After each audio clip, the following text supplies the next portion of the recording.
اللهم صل وسلم على سيدنا محمد عليه أفضل الصلاة والسلام. أهلا وسهلا ومرحبا بكم في قناتي، ونتمنى إن شاء الله نلقاكم دايما مهنيين وبصحة جيدة يا رب العالمين. اليوم بإذن الله تعالى رايحة ندير معاكم الديول بسميد على الطريقة التقليدية، يعني بسني والتنحاس. وراح يكون هذا الفيديو مخصص للمبتدئات اللي حابين يتعلموا الديول، وراح نعطيكم كامل التفاصيل سواء في العجينة وطريقة العجن وكيفاش تنجح معاكم العجينة بلا بيتخان تعجنيها غير بيديك، وكذلك الشرح المفصل تاع سنيوة النحاس اللي تكون مقزرة واللي ماشي مقزرة، والأخطاء اللي رايحين توقعوا فيها، ورايحين بإذن الله تعالى تولوا محترفات في هاد المهنة. واللي حبت تسترزق ما عليكم غير تتبعوا الفيديو حتى للأخير، وإن شاء الله بإذن الله تعالى تتعلموهم بكل سهولة. تفضلوا معايا نروحوا مباشرة للمقادير. هنايا نبداو بسميد الرطب. هنا استعملت سميد رطب وسميد ماما، لانه سميد ماما ذو جودة عالية، يعني مليح العجين وما يتعبش في الخدمة. وشنو لازم يكون رقيق، السميد رقيق. هنا درت لكم كيلو تاع السميد. شوفوا اللي عندها الميزان توزن كيلو، اللي ما عندهاش دير 6 كيسان تاع سميد. درنا هنايا مغرفة تاع الملح، ورايحين نبلوها بالماء. رايحة نعطيكم الكيل تاع الماء، تقدر يكون كتر كما يقدر يكون اقل، كل وحده والسميد تاعها. دونك درت الكاس الاول تاع الماء وزدت الكاس الثاني وهذا الكاس الثالث. هنا نبداو نضموا العجينه ديالنا. هنا في الكيلو درت الكيسان ماء. دوك نشوفوا الا تشمخت العجينه ولا ما تشمختش، كل وحده والسميد تاعها. هنا درت سميد ماما، يمكن ما يكونش عندك في المنطقه اللي تكوني ساكنه فيها ديري سميد واحد اخر. شوفوا للمبتدئات يعني من الافضل ديروا تاع الباكيات، ما تشروش تاع الميزان. كي تكونوا محترفات تقدروا ديروا سميد عادي وتعجنوه مليح. هنا سميد ماما راح يعاونكم في العجين، يعني ما تجيكمش واعرين بزاف، وراح يعني يطلق روحهم مليح مليح لانه عنده بزاف العلك. فوالا هنا نزيد الكاس الرابع. انه العجينه كيما شفتوها ما نطمتش معايا. نكملوا نطموا العجينه كيما راكم تشاهدوا في الصوره هكذا. راني مانيش نسرح في الفيديو باش تفهموا مليح. شوفوا هنايا راني نزيد نكمل ندير هكذا، ديروا بالحفنه. زدت نص كاس تاع الماء. فوالا هنا شوفوا العجينه ولات طريه. هي العجينه تاع ديول كي طموها باش ما تعييكمش وما تتعبكمش ديروه العجين جاري، ما ديروهش ناشف، سينو راح يتعبكم في العجين. وتانيت العجينه حطوها ترتاح، يعني لازم تريح لمدة ساعتين 3 سوايع حتى 6 سوايع كما تقدروا تبيتوها العجينة باش تجيكم سهلة العجين. كما قلت لكم سميد ماما مليح، كي تبيتوه راح تجيكم سهلة العجينة. فوالا هنا واش نديرو، نحكمو كيس بلاستيكي هكذا ونديروها داخل ونخلوها تريح هكذا. غلقوا عليها، حطوها غير هكا فوق البوطاجي، يعني ما تحطوها في حتى مضرب. الا كان بارد الحال والا كانت سخانه ديروها في الفريجيدار، نغطوها هكذا ونخلوها تريح. انا في هذه المرحله يعني صراحه بيتها العجينه مازال بارد الحال، دونك حطيتها باتت وانتم كيما حبيتوا. فوالا هي كي تبيتوها تجيكم سهله.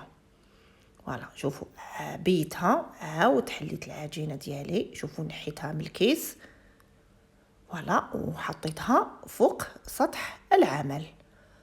فوالا دوك تشوفوا يعني شوفوا كيفاش ولات العجينه، شوفوا كيفاش تلقت روحها ولات مطاطيه تتكسل وحدها. هنا لازم تعجنوها بصح، ماشي كي تكسلت كي خلاص العجينه صايي تشوفوها راهي طريه وتتجعد. لا لا، لازم تزيدوا تعجنوها. شوفوا كيفاش راهي متلوقه بصح لازم تتعجن. ديول يحبوا العجينه بزاف، يحبوا العجين يعني تعجنوه وتدلكوه مليح، سينون ديول تاعكم ما راهمش رايحين يجوا شبان، رايحين يجوا ديول صح العجينه من بعد كي تبات كي يباتوا ديول يولوا يتفتتوا، يتكسروا، ما يكونوا شابين كيما المحاجب والمعارك. شتو العجينه كي ما تكونش معجونه مليح، المعارك والمحاجب ما يجوش شابين. فوالا دونك هنا شوفوا بديت نعجن فيه ودلكته شويه، من بعد نبداو ندخلوا الماء. شوفوا الطريقه كيفاش تحلوا العجينه تاعكم، تحلوها مليح بالدبزه هكذا، تحلوها مليح وتبداو ترموا بالحفنه هكذا 2 حفنات، وتعاودوا تغلقوا عليها وتدخلوا هذاك الماء، وميم طون راكم تضغطوا عليها بالدبزه هكذا. هنا راني نسرح باش تشوفوا، سينو لو كان ما نسرحش راح يطول بزاف الفيديو. هنايا زدت لها هذاك نص كاس تاع الماء، وشوفوا كيفاش تولي متلوقه. لازم تكون هكذا، يعني نتوما كي تخبطوها وتحطوها فوق سطح العمل تطلق روحها وتبدا دير النبابل. نتوما تخبطوها هكذا، تقدروا تخبطوها هكا بزوج يدين يجيكم اسهل، وتشوفوا هذوك النبابل، تشوفوا هذوك الفقاعات. اذا ما دارت لكمش الفقاعات العجين مازال مخصوص، تقدروا تزيدوا تعجنوه. الا دارت النبابل هذوما عرفوا بلي العجينه تاعكم راهي ما شاء الله عجنتوها بالطبع والشان، وزدتوا لها يعني كفايه تاع الماء. كملوا ضربوها هكذا، شوفوا زيدوا خبطوها. تحبي تخبطيها بيد وحده، تحبي تخبطيها بزوج يدين احسن.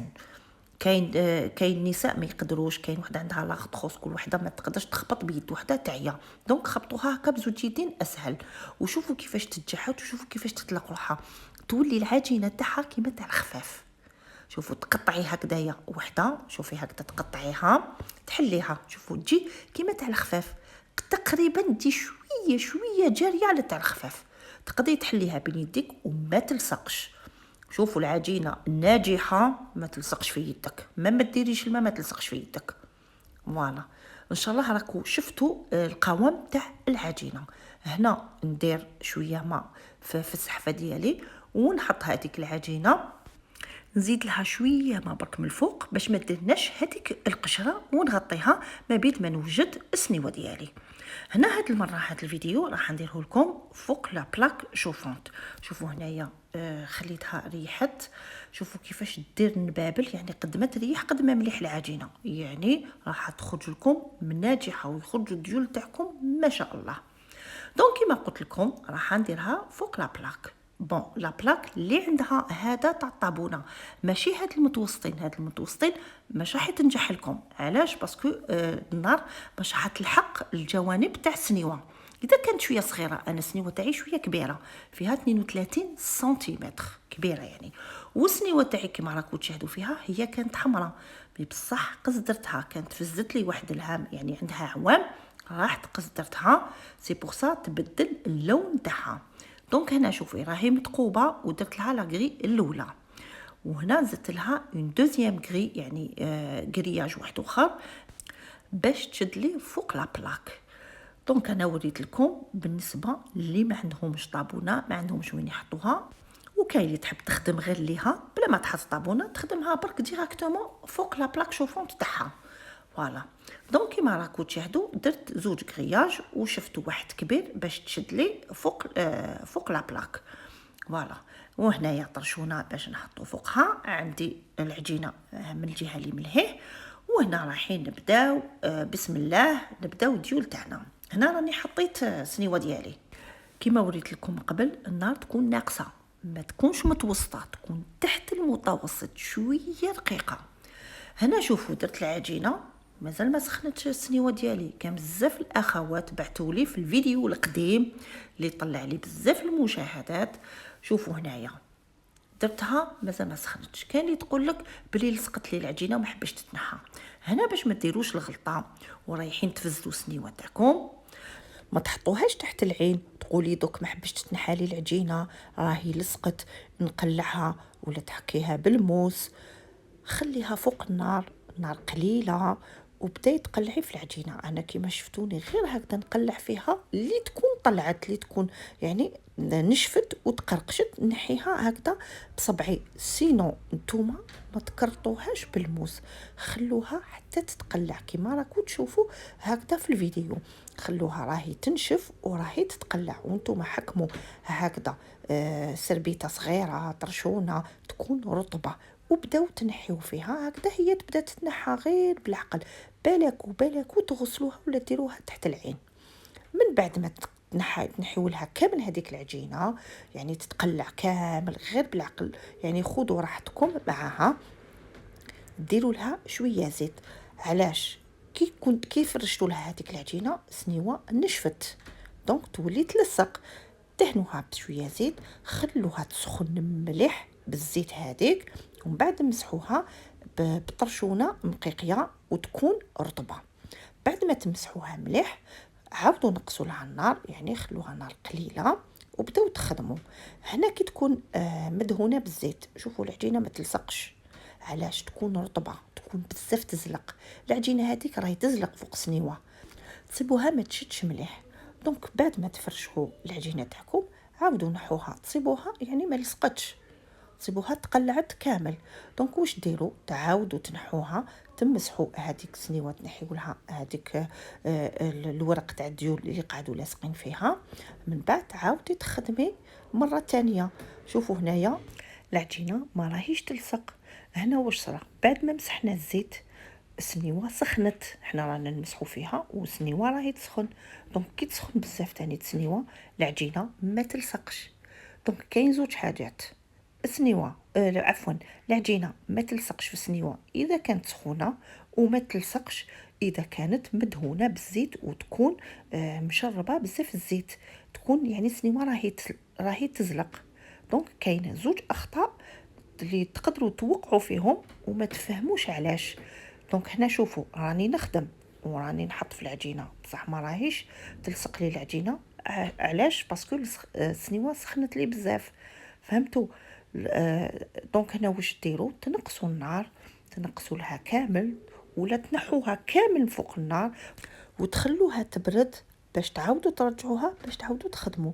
هنا كما راكم تشوفوا فيها مازالت لي العجينه السنيوه مازالت لي سخونه، ما حبتش تبرد. دونك هنايا شوفوا مازالت راهي ما حبش تشد روحها، يعني ما ولاتش ما حبتش تاخذ النار راهي هاد السنيوه.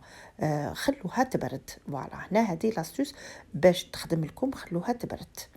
فوالا دوك هنايا تشوفوا باللي خلاص راهي بدات.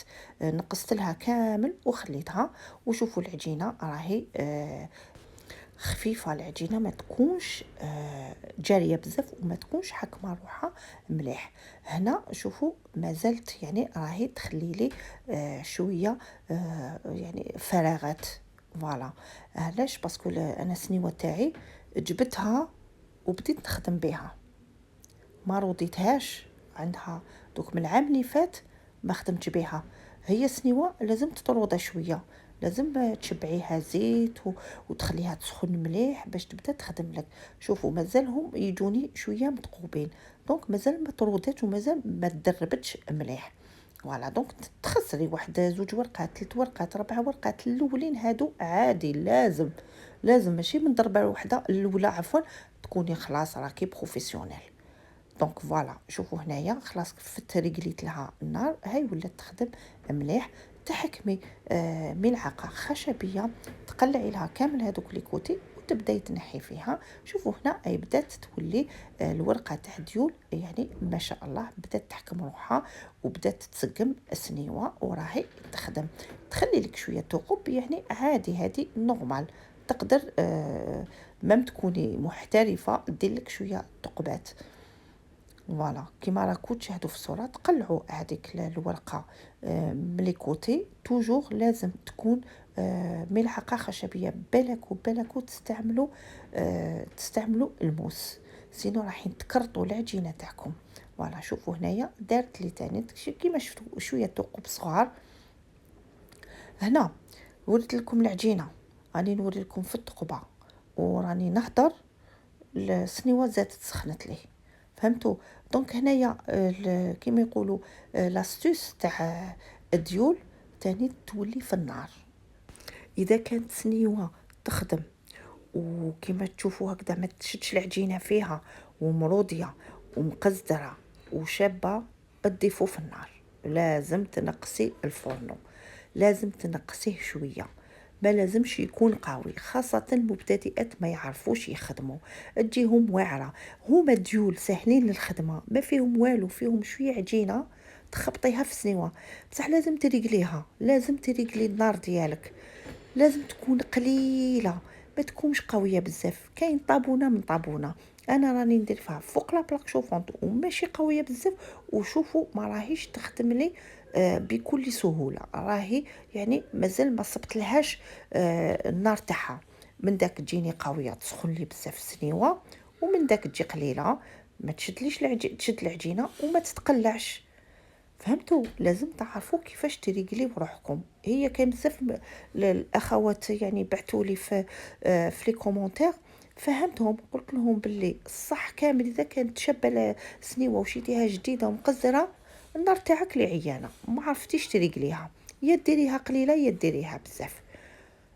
هذه هي يعني هذا هو الخطأ اللي يطيحوا فيه بزاف المبتدئات في خدمة الديول.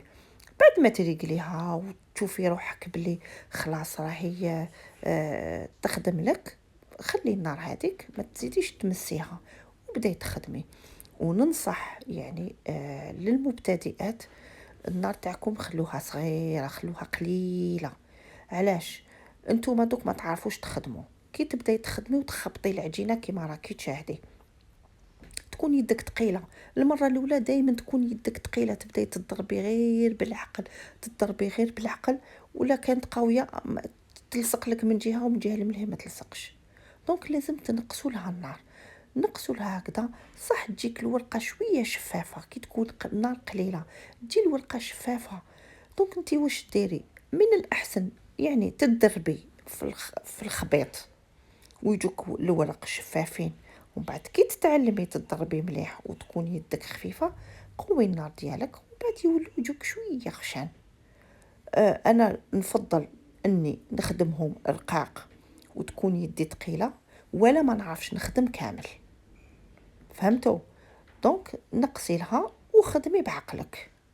فوالا هادو هما يعني الاخطاء تاع الديول اللي تكون في النار. وفي السنيوه اني فهمتكم لازم تكون مقزره وتكون مرضيه. لازم كي تروحوا تشرو، كي تروحي تشري السنيوه تاعك واش ديري؟ لازم تكون اولا تكون ثقيله باش تقدر تخدم لك، وتكون حمراء. انا تاعي راهي بيضاء لانه قزرتها، دونك انت شريها حمراء ومقزره. هنا شوفوا كي تخدموا بالعجينه، العجينه اللي تخدمي بها ما تعاوديش ترديها حطيها بجيه، ما تعاوديش تخدمي بهذيك اللي خدمتي بها، اخدمي بوحده جديده، وحده تكون بارده، لانه اللي خدمتي بها راهي سخونه. حطيها في الوين تاع الاينوكس وخليها تبرد او ميم طون راكي تخدمي. وشوفوا العجين كي يكون شباب ومعجون مليح، يجي كيما تاع الخفاف، يجي يتكسل يعني قدام تجعديه ما يتقطعش. لازم العجين تاع الديول يكون شباب ودقيق عنده العلق باش كي تجعديه ما يتقطع لكش، والديول تاعك ما يجوش يتفتتوا، ما يجوش كي تخدمي بهم باغ اكزومبل ما يجوش يتفتتوا، غير يباتوا يتفتتوا. دونك العجين ما راهوش مليح. فهمتوا؟ دونك العجينه تاعكم لازم تعجنوها مليح، وكي تكسلوها تتكسل معاكم. شوفوا هنايا كيفاش راهم ديول يجوا شابين. كاينه نصيحه واحده اخرى نعطيها للاخوات اللي حبوا يتعلموا وراهم شاحنين باش يتعلموا الديول. انا ننصحكم ما تشروش تمتم سنيوه النحاس. كاين بزاف اللي يقولوا حبينا نشوو سنيوه، حبينا نخدموا، حبينا نتعلموا. انتي لا حبيتي تتعلمي، اشري سنيوه تاع الالومنيوم وحكيها ورطبيها باش تتعلمي بها. ما تروحيش تتعلمي بسنيوة نحاس اللي تروحي تشريها ب500,000 ولا كان يلحقوا حتى 800,000، ومن بعد تولي ما تعرفيش تخدمي بها وشغل ما عندكش الخاطر تروحي تحطيها بجيه. اللي تشري سنيوة نحاس اللي تكون معلمة، تكون تعلمت خلاص وحابة دير مشروع وحابة تخدم على روحها، تشري سنيوة نحاس. اما اللي حابه تتعلم، انا ننصحك تروحي تشري سنيوه تاع الالومنيوم وتخدمي بها وتعلمي بها حتى كي تولي محترفه. السنيوه تاع الالومنيوم نخلي لكم الرابط تاع الفيديو تتعلمي بها وتقدري حتى تبيعي بها. بهذيك السنيوه تقدري تخدمي ديول وتبيعي وتديري مشروع. هنا كيما شاهدتوا في الصورة كانت شويه لصقت لي في الكوتي هكذا في السنيوه، لصقت شويه. علاش؟ باسكو نشفت. واش ديروا كي تشوفوا العجينه يتلصق لكم شويه في الجوانب، تحكمي مشوغ بابي وتعاودي تدهني، تدهنيها في لي كوتي هكذايا كامل داير صاير، ومن بعد صيبيها ما راهيش تلصق. دونك لازم تشبعيها زيت. كاين سنيوات لازم تدهنيها. انا كوم قلت لكم جديده ما خدمتش بها، دونك لازم ندهنها مره على مره. نعاودوا نرجعوا للموضوع تاع سنيوه الالومنيوم. يعني اللي حبت تخدم وحبت تسترزق وماشي لحقه باش تشري سنيوة نحاس، لانه سنيوة تاع النحاس راهم غاليين، راهم بزاف غاليين، راهم من 500 الف وطلع. كاين يلحقوا حتى يبيعوهم 800 الف. وعلاش عليك يا اختي؟ احكمي سنيوة تاع الالومنيوم هادوك اللي نخدموا فيهم لاجينواز ولا نديروا فيهم سكوتشو. حكيها مليح، رطبيها مليح، انت قصديها وحدك في دارك وخدمي بها وديري بها مشروع. والله يا اختي غير ديول ناجحين ويجو تماما كيما سنيوة نحاس. اللي حبت تشري سنيوة ويعني عندها إمكانيات باش تشريها وتكون تعلمت مليح، تشريها على بركة الله. وشنو تعرفي واش من سنيوة تشري؟ كاين سنيوات كبار وكاين سنيوات صغار. كاين سنيوة تاع 28 سنتيمتر وكاين سنيوة تاع 32 سنتيمتر كيما ديالي هذه كبيرة. دونك انتي واش حبيتي؟ اذا كنتي محترفة وتعلمتي مليح وتعرفي تخدمي شري الكبيرة، يجو ديول شابين وكبار وتاع البريك. واذا كنتي رايحة تتعلمي ومازال ما تعرفيش، من الأحسن تشري هذيك الصغيرة باش تقدري تخدمي بها وتعرفي تستعملي العجينه تاعك في السنيوه هذيك باش كي تخبطي يعني تكمليها تمتم، ما تسخنش معك السنيوه وتكوني تعلمتي بالخف. فوالا هادو نصائح تاع السنيوه. وكما شفتوها هنا خلاص السنيوه طرودات ولا تخدم لي مليح ما شاء الله، ولا تاخذ الراي وتخرج لي الورقه تاع الديول ما شاء الله، تتقلع وحدها وتتنحى بكل سهوله. وشنو اذا خدمتو في الطابونه الجناب راحين يطلعوا وحدهم بلا ما تقلعيهم بالملعقه الخشبيه. وشنو هنا لا بلاك شويه ناقصه، ماشي كيما في الطابونه. جيتكم بهذه الجهه باش درك نهضروا على اليد. البنات كي تمسحوا العجينه امسحوها بالكف تاع صوابعتكم، يكونوا متلاصقين ماشي مفتوحين. وقد ما تمسحوا بلاصه كبيره من سنيوه قد ما تكملوها بالخف. نحطوا العجينه ونمسحوا، يعني كي تحطوها وتمسحوا تحطوها فوق سنيوه وتجبدوا هكذا يدكم باش تلصق كميه كبيره من العجينه في السنيوه ديالك. يعني تحطي العجينه وتجبديها باش تحكم لك مليح. هنايا من بعد تعاود تسدوا مليح هذوك الثقب. وهنايا الا كانت يعني شغل كما يقولوا لي غرومو تاع العجين تضغطي عليهم هكا تمشيهم وهما سخونين. باسكو علاش؟ كي تحطيها العجينه دير لك هذوك لي غرومو شويه، انت تضغطي عليهم هكا تمشيهم باش يولوا مسطحين وماشي مبركسين، يعني ما يكونوش حبيبات خشان. انا كيما راكم تشوفوا اني درت لكم شحال من ورقه باش تتعلموا مليح وتعلموا مليح الطريقه. شوفوا هنايا راهي تقلعت وحدها. كي تتقلع هكذا يجيكم يعني الكوتي شويه متنشفين، يجيكم شويه ناشفين. هنايا بعثت لكم شويه صوره باش تشوفوا الطريقه كيفاش تحطوا الورقه تاع الديول تاعكم. كي ترفديها هكذا تحطيها على الكوتي اللي يجي من الفوق، ماشي اللي يجي من تحت. اللي يجي فوق سنيوه يكون رطب واللي يجي من الفوق يكون حرش، دونك ما تلصقيش رطب مع رطب. هنايا انا ننصح المبتدئات، نهضر على المبتدئات. كي تحطي حبه ورقه تاع ديول، انت راح تطولي باش تحطي الورقه الثانيه، يمكن تنقصي النار، يمكن تطولي باش تخبطي العجينه ديالك. الورقه تاعك راح تيبس، هو الورقه تاعك كي طول فوق سنيوه تيبس. دونك يعني من الاحسن تغطيها. اما بالنسبه للمحترفات رايح يدها تكون خفيفه، ترفد وحده فوق وحده، وحده فوق وحده، هذيك الفوقانيه تكون سخونه وتزيد تحط فوق الاخرى تكون سخونه. دونك يرطابوا يسخنوا هذه فوق هذه. اما المبتدئات تصيبيها دير حبه ومن بعد تحطها ومن بعد وحده تخدم لها وحده ما تخدم لهاش، وحده تلصق لها وحده ما تلصقش، وحده تنتقب، دونك تيبسلها.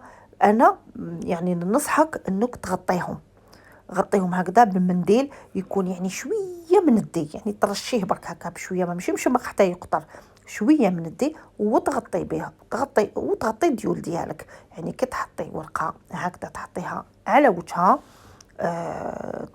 يعني من الافضل انا ننصحك تغطيهم باش يقعدوا لك رطبين، ما يتقرقشوش، يعني ما ينشفوش. جينيرالمون ينشفوا هذوك لي كوتي كي تحطيهم هكذا الهواء. لازم تكوني غابيد، يعني تكون يدك خفيفه، ورقه مر ورقه، ورقه مر ورقه، هذيك السخانه ترطبهم. اذا كانت يدك ثقيله وما تعرفيش وهذا وين بديتي، من الافضل تغطيهم وتحطي آه، الحرشه اللي تجي من الفوق، يعني تقلبيها على قفاها، يعني راكو تشوفوا في الصوره باش تفهموا. ترفديها وتحطيها على وجهها، وتزيدي الثانيه تحطيها على وجهها، ما تلصقوش رطبه مع رطبه باش ما يلصقوش كيما اللي يتباعوا من داك يجوا متلاصقين ما تقدريش ما تحليهم. ان شاء الله تكونوا فهمتوني، والصوره راهي توضح يعني كيفاش نرفد الورقه تاع ديول كيفاش نحطها. هي كي تغطوهم بالطرشونه يولوا خير رطبين ويقعدوا طريين، يجوا كي الشحمه، ما يجوش ناشفين وحاكمين روحهم كما اللي يتباعوا يجوا شادين روحهم. الله اعلم، انا نحبهم هكذا، نحب نغطيهم بالطرشونه باش يجوني ملاح. ومام كي تخدموا بهم باغ تخدموا بهم واسمها المحنشه، يكونوا جدد ويكونوا طريين، الورقه تاعكم ما تتقطعش والمحنشه تاعكم ما تتشققش. انا هذه هي طريقتي كي نخدم الديول، يعني نغطيهم، وكل وحده وطريقتها. واش بالنسبه اللي يخدموا المشاريع ويخدموا كميه كبيره، يخدموا يحطوا ما عندهمش الوقت يغطيو الديول تاعهم. وبالنسبه للكيلو تاع السميد اللي خدمت به يخرج لك 5 الا ما كانش عندك لي شوت، الا معني ما فزتيش بزاف يجوك سوا 5. واللي حابه تتعلم ما تخدمش بالكيلو، دير الطل تاع السميد وتخدم به حتى تتعلم وحتى تمشي يدها. واذا قعدت لك العجينه ما حبيتيش تكمليها، عييتي قعدت لك يعني شويه بزياده، خبيها في علبه، ديرها في الفريجيدير، غد من داك كملي خدمي بها، يعني ما تفسد وبالك ترميها ما راح يصير لها والو. وشنو قبل ما تبداي تخدمي بها خرجيها حتى تسخن شويه ومن بعد كملي الخدمه. هنايا بعد ما تكملي الديول تاعك كامل تحطيهم في ساشي هكذا وتغلقي عليهم وتخليهم لمدة واحد سويعة هكذاك حتى يرطبوا ويولوا كي الشحمة. من بعد تنحيهم هكذا وتبداي تورقي فيهم، تبداي تحليهم. شوفوا يعني يتنحاو فاسيلمون. شوفوا هنايا، شوفوا حبه عفوا ورقه، شوفوا كيفاش جات يعني شفافه رقيقه وتلقت روحها، ويعني ولاو كي الشحمه ولاو رطبين ما شاء الله. كي تكوني تخدمي فيها تقولي راهم قرقشين ويابسين، بصح هما كي تعاودي تحطيهم في الساشي عاودوا يرطبوا ويولوا ما شاء الله. كما يقولوا ديول بالطبع والشان. فوالا تحلوا ورقه بورقه، تحسبوهم، ديروا 12 ورقه وديروهم في لي ساشي دو كونجيلاسيون باش تخبوهم في المجمد. اشرو هادوك تاع 2 كيلو باش تقدروا ديروهم ويجوكم موسعين لداخل، وتحطوهم داخل المجمد يعني في الكونجيلاتور. ما تخافوا ما يصرى لهم والو. هذه هي الطريقه باش ما يفسدولكش الديول ديالك، ما تخلوهمش لتحت في الفريجيدير ابدا ابدا، رايحين يفسدوا ويتفتتوا. ان شاء الله تكون عجبتكم هاد لا فيديو وتستفادوا من هاد النصائح، وما تبخلوش عليا بلي جيم ولي كومونتير وتفعلوا الجرس ليصلكم كل الجديد. ما بقى لي غير نقول لكم شكرا على المشاهدة، والسلام عليكم ورحمة الله تعالى وبركاته.